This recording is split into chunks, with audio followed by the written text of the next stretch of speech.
지금 이스라엘군이 그 가자 지구 주변에 총 병력을 지금 배치시키고 있죠. 그리고 전 세계 예비군을 동원시켰지 않습니까? 그리고 수십만 명 된다고 하죠. 그렇죠. 36만 명이라고 하는데요. 그래서 지상전이 임박했다라는 지금 일촉즉발의 상황이긴 하는데. החמאס חשב שאנחנו נתפרק, אנחנו נפרק את החמאס.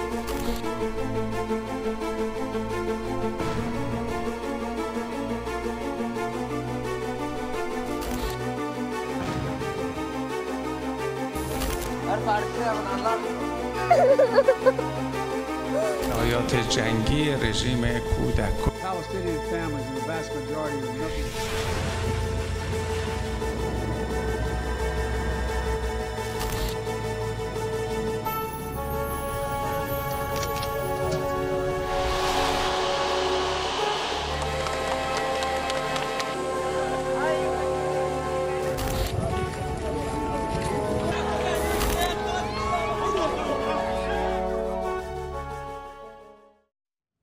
네, 하마스의 기습으로 시작된 이스라엘과 하마스 전쟁 사망자가 4천 명을 넘어섰습니다. 여기에 이스라엘이 가자 지구에 지상군 투입을 예고하면서 그 피해 규모는 걷잡을 수 없이 커지는 것으로 보이는데 군사적 긴장이 최고조에 달한 중동 상황, 전문가와 함께 이야기 나눠보도록 하겠습니다. 김수환 한국외대 중동 이슬람 전략모듈 교수 나오셨습니다. 어서 오십시오. 안녕하세요. 자, 먼저 피해 상황부터 한번 짚어주시죠. 네, 오늘 피해 상황이 4,100명이 넘었어요. 이스라엘 측이 한 1,500, 1,600명 정도 되고요. 네. 그리고 가자 지구 희생자들이 2,650명, 거의 2,700명에 달하고 있고요. 사망자만 그렇고 사상자, 즉 부상자는 가자 지구만 9,600명이 네. 넘어서고 있습니다. 그래서 지금 지상군 투입하는 것이 임박했다라는 지금 긴박한 지금 상황입니다. 이스라엘이 이제 하마스의 본거지인 가자 지구 북쪽의 가자 시티를 공격할 것으로 보이면서 팔레스타인 피난민들 남쪽으로 수십만 명이 좀 이동을 했지 않습니까? 그런데 맨 아래쪽 접경 통로 라파를 이집트가 봉쇄를 했습니다. 그래서 피난민들도 오도 가도 못하는 그런 상황이 됐는데 이집트가 이걸 왜 막은 건가요? 말씀하신 대로 가자 지구에서 지금 현재 출입을 가능한 데는 남부의 라파 지구거든요. 근데 네. 거기에 이제 이집트 시나이 반도와 이집트 국경과 맞닿아 있기 때문에 만약에 이 통로를 개방할 시에는 지금 남쪽으로 대피해간 많은 가자 주민들이 그 라파 통로를 통해서 이집트로 또 향하려고 많이 그쪽에 모여 있는 상황이에요. 네. 그런데 이집트는 지금 피해되니까요. 그렇죠. 지금 폐쇄돼 있는데 이집트가 이것을 개방하게 되면 이집트가 가뜩이나 지금 사회적으로 경제적으로 아주 안 좋은 상황이거든요. 이집트 내부 상황도. 그렇기 때문에 몰려드는 가자 주민들을 이집트가 감당해내기에는 굉장히 큰 부담으로 다가오고 있는 거죠. 뭐 어떤 부담으로 좀 자기가 아무래도 구체적으로? 경제적인 부담이 있죠. 이집트 가자 주민들이 아랍 같은 형제국이지만 네. 아무래도 본인들의 이집트의 경제 상황이 좋지 않거든요. 네. 그렇기 때문에 가자 주민들이 그 많은 가자 주민들이 이집트로 쏟아져 들어올 텐데 네. 그것을 과연 어떻게 처리할지, 어떻게 케어할지에 대한 부담은 분명히 있을 거고요. 아무래도 또 국제사회에서 토니 블렁컨 미국 국무장관이 최근에 또 이집트 대통령을 만나지 않았습니까?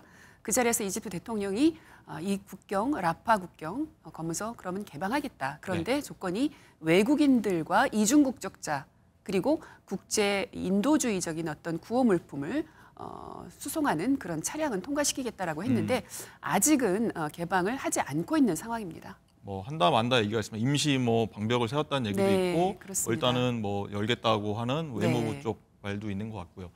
일단은 가자 지구는요 이스라엘이 6m 그리고 수십 미터 분리 장벽을 쳐서요 뭐 내륙의 섬처럼 되어 있는데 물과 식량 그리고 연료를 모두 차단해서 지금 중세 시대로 돌아갔다 뭐 이런 얘기까지 나오고 있는데 인도주의 위기에 몰려서 일단 물을 공급하기로 했다고 하는데 뭐 이런 걸 더 풀어줘야 된다 이런 얘기 좀 많이 나올 것 그렇죠. 같아요. 사실 식수만 해도 너무나 턱없이 부족한 것이요.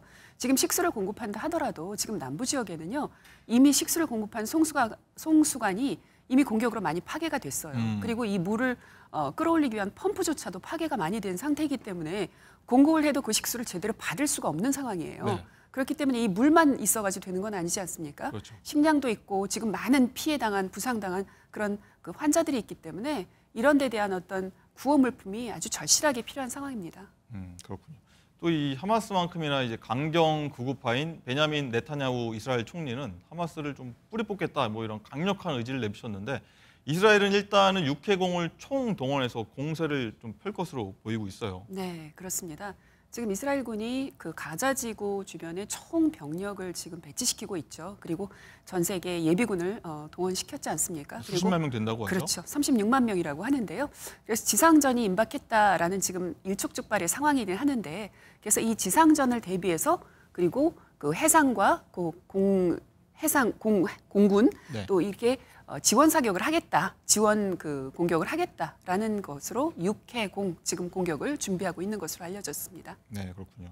또 이에 맞서서 하마스는요, 인질과 피난민들 그리고 수백, 수천 개가 된다고 하는 땅굴을 이용해서 아래로 해서 좀 저항할 거다 이런 얘기가 많이 나오고 있어요. 그렇죠. 이번에 지상전이 된다면 그것은 좁고 아주 촘촘한 그 옛날 건물, 네. 옛날 건물인 가자 지구의 어떤 지리학적인 어떤 지형적인 그 어려움과 이스라엘군이 직면해야 될 것이고요. 또 다른 문제는 땅굴입니다. 아주 촘촘하게 건물과 건물 사이를 연결했다고 하는 그 길이가 무려 약 500km나 되고요. 500km. 네, 그리고 이 지상에서 지하로 40m 정도까지 깊게 파들어가 있는 이 촘촘한 이 터널망, 땅굴 터널망에 억류되어 있는 인지를 어디다 배치해 놓은지도 모르고, 그리고 거기 부비 트립이나 이런 폭탄, 이런 함정 등도 설치해 놨을 것이기 때문에 이스라엘군이 가서 이 땅굴전과 지상전, 시가전을 동시에 벌여야 될 텐데 참 어려운 상황이죠. 이스라엘도 거기에 땅굴 그리고 좁은 시가지 이걸 대비해서 미사일도 굉장히 특이한 걸 좀 쏜다고 그러던데요. 그렇죠.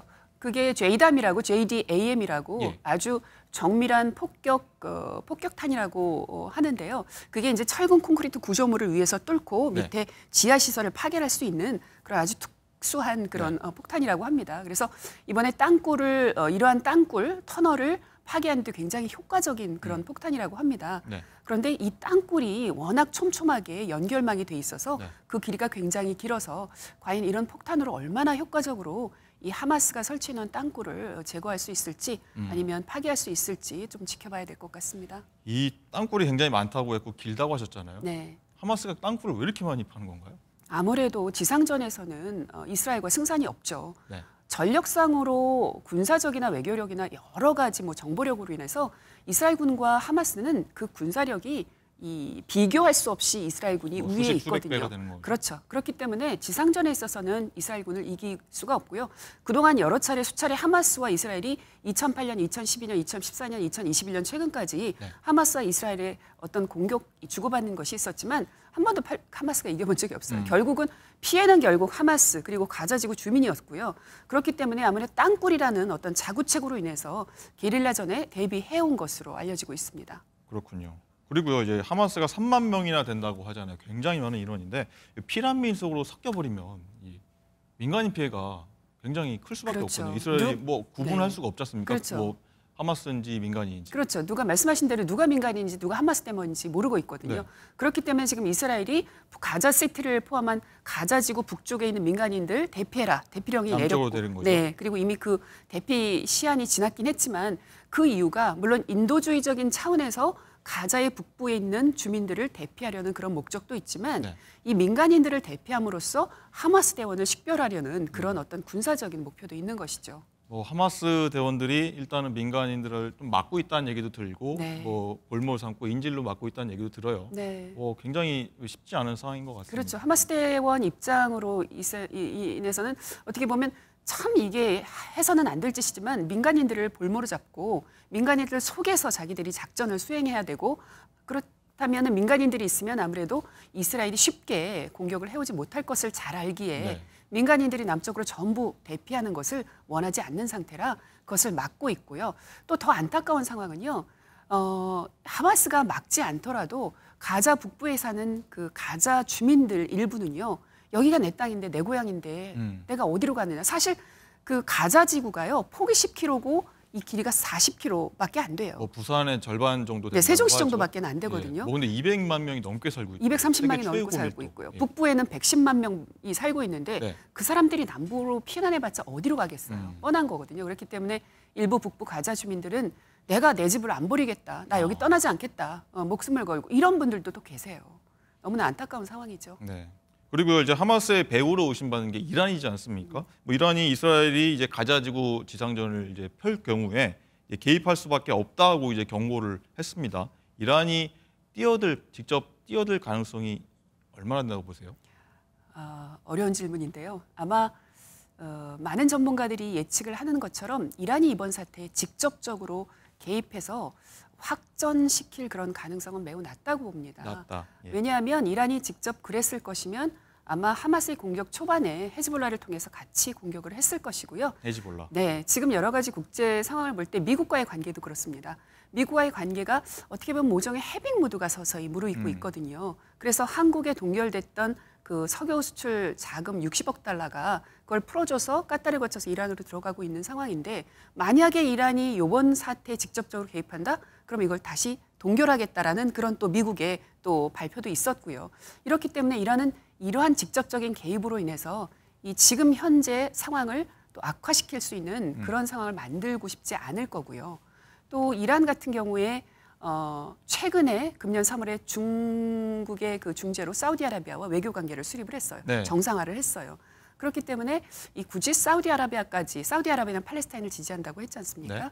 아랍국들과 관계를 또 이렇게 악화시키면서까지 이번 사태에 직접적으로 개입하려고 하지 않을 것 같습니다. 어쨌든 이 헤즈볼라 얘기를 해주셨는데 네. 친이란 세력이지 않습니까? 네, 때가 되면 행동하겠다고 직접 네. 얘기를 하는 상황입니다. 어쨌든 헤즈볼라가 만약에 개입을 하게 된다면 혹시나 이 이스라엘과 하마스의 충돌이 뭐 많은 분들이 좀 우려하지 않습니까? 제5차 중동 전쟁으로 번질 수 있다. 이런 가능성에 대해서는 아직도 그래도 좀 낮게 보시는 건가요? 네, 만약에 헤즈볼라가 참전을 하게 한다면 그것은 상황이 좀 어렵게 돌아가게 될 것이에요. 왜냐하면 헤즈볼라가 만약에 이번 하마스와 같이 공격을 지금은 이제 국지적인 공격만 하고 있잖아요. 네. 국소적인 공격만 하고 있는데 직접적으로 전면적으로 공격을 하고 하마스의 공격과 같이 가담을 한다면 그것은 헤즈볼라 단독적인 독단적인 결정은 아닐 것이에요. 왜냐하면 이란이 뒤에 있기 때문에 이란과 이란 혁명수비대의 어떤 지원을 받아야지만 그게 가능하거든요. 그렇기 때문에 저는 이란이 지금 이처럼 이번 사태에 직접적으로 개입을 초도부터 부인했지 않습니까? 네. 그래서 이번에 직접적으로 개입할 가능성이 낮기 때문에 역시 헤즈볼라도 지금은 뭐 이스라엘 북부에 있어서 아주 간헐적인 공격을 하고 있지만 그렇게 직접적으로 개입하지는 않을 것이다라고 생각을 하고 있습니다. 알겠습니다. 미국 얘기도 해보겠습니다. 미국이 지금 확전 막으려고 굉장히 분주하게 움직이고 그렇죠. 있고요. 일단은 바이든 미국 대통령이 이스라엘에 가자지구 공격하지 말라고 좀 경고를 했습니다. 뭐 이스라엘에 지금 방문한다는 얘기도 있는데 뭐 어떻게 보십니까? 미국 바이든 대통령이 우리는 이스라엘 편이다, 이스라엘을 지지하겠다라고 분명하게 이스라엘 지원을 밝혔습니다. 계속 얘기했죠. 예, 그럼에도 불구하고 최근에 하지만 가자 점령은 큰 실수가 될 것이다라고 얘기를 했어요. 분명히 가자지구 점령을 반대한다는 분명한 의사를 표시한 거거든요. 왜냐하면 가자지구를 이스라엘이 점령할 때 그것은 무력 점령이에요. 국제사회가 인정하지 않은 무력 점령이기 때문에 또 그것을 그러한 이스라엘을 지원한다고 공식적으로 바이든 행정부가 밝혔기 때문에 그렇다면 무력 점령을 지원한 미국 그런 상황이 될 수밖에 없어요. 그렇기 때문에 이것은 미국이 원하지 않는 그림이고요. 또 내년 11월 대선이 있지 않습니까? 네. 그렇기 때문에 이런 상황이 가자지구를 무력으로 점령해서 그렇게 되면 주변에 있는 아랍 국가들도 가만히 있지 않을 것이에요. 지금은 이런 사태를 좀 잘 평화적으로 해결하기 위해서 같이 논의하고 수습하려는 그런 움직이지만 그렇기 때문에 미국 입장에서는 이러한 상황을 결코 장기전으로 가게 원하지 않을 것 같습니다. 알겠습니다. 좀 매일매일 걱정되는 상황인데요. 이 내일은 좀 좋은 소식 부디 전해지길 바라겠습니다. 교수님 오늘 말씀 감사합니다.